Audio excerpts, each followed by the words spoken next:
Hi friends, నేను మీ సాయి ప్రసన్నని. Welcome back to my channel.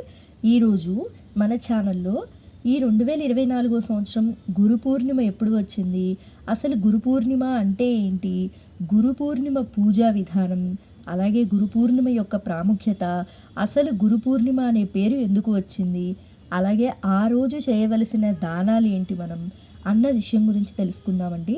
అంతకంటే ముందుగా మన ఛానల్ని ఎవరైనా ఫస్ట్ టైం చూస్తున్నట్లయితే ప్లీజ్ సబ్స్క్రైబ్ చేసుకోండి. ఆషాఢ మాసంలో వచ్చే పౌర్ణిమని గురు పూర్ణిమ అంటారు. ఈ రోజున శిష్యులు తమ గురువులను పూజిస్తారు. 4 వేదాల జ్ఞానాన్ని అందించిన మహర్షి వేదవ్యాసుడు ఈ రోజున జన్మించారని నమ్ముతారు. అందుకే దీనిని వ్యాస పూర్ణిమ అని కూడా అంటారు. మహర్షి వేదవ్యాసుడు మానవాళికి మొదటిసారిగా 4 వేదాల జ్ఞానాన్ని అందించారు. దాని కారణంగా అతనికి మొదటి గురువు బిరుదు లభించింది. పూర్ణిమ తిథి విష్ణువుకు అంకితం చేయబడింది. ఈ రోజున శ్రీహరిని పూజించడం చాలా ప్రయోజనకరంగా భావిస్తారు. గురు పూర్ణిమ రోజు ప్రజలు తమకు విద్యాబుద్ధులు నేర్పించిన గురువులను పూజిస్తారు.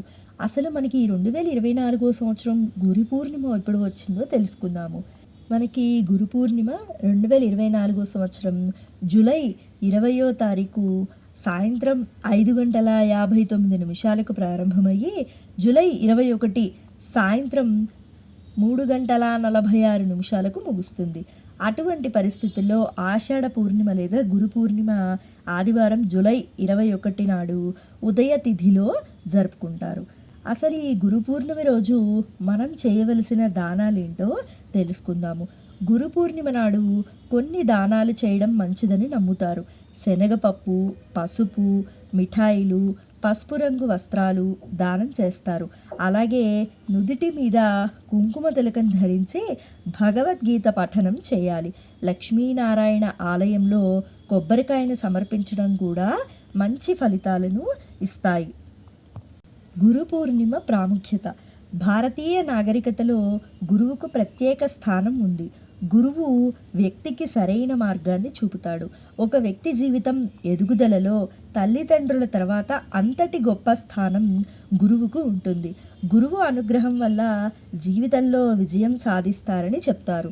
గురు పూర్ణిమ రోజే శివుడు తన జ్ఞానాన్ని ప్రజలతో పంచుకున్నాడని చెప్తారు.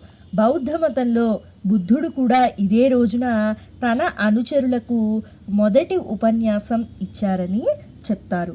గురు పూర్ణిమ రోజు మనం పూజ ఎలా చేసుకోవాలో ఇప్పుడు తెలుసుకుందాము. ఈ పవిత్రమైన రోజున తెల్లవారుజామున నిద్రలేచి తలస్నానం చేయాలి.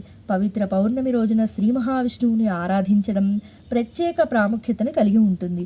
ఈ రోజున శ్రీ మహావిష్ణువుతో పాటు లక్ష్మీదేవిని పూజించాలి.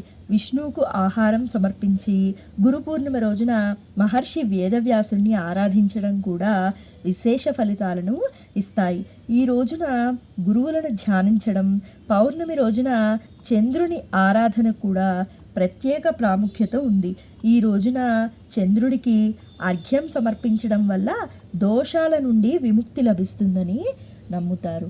సో విన్నారు కదండి, అసలు గురు పూర్ణిమ అంటే ఏంటి, ఈ 2024 సంవత్సరం గురు పూర్ణిమ ఎప్పుడు వచ్చింది, అలాగే గురు పూర్ణిమ యొక్క ప్రాముఖ్యత, గురు పూర్ణిమ పూజ ఎలా చేసుకోవాలి, అలాగే గురు పూర్ణిమ రోజు చేయవలసిన దానాల గురించి తెలుసుకున్నారు కదా. నా వీడియో మీకు ఇన్ఫర్మేటివ్గా అనిపించిందని అనుకుంటున్నాను. నా వీడియో మీకు నచ్చినట్లయితే లైక్ చేయండి, షేర్ చేయండి.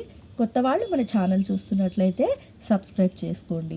సర్వే జనా సుఖినో భవంతు, సర్వే సృజనా సుఖినో భవంతు. ధన్యవాదాలు.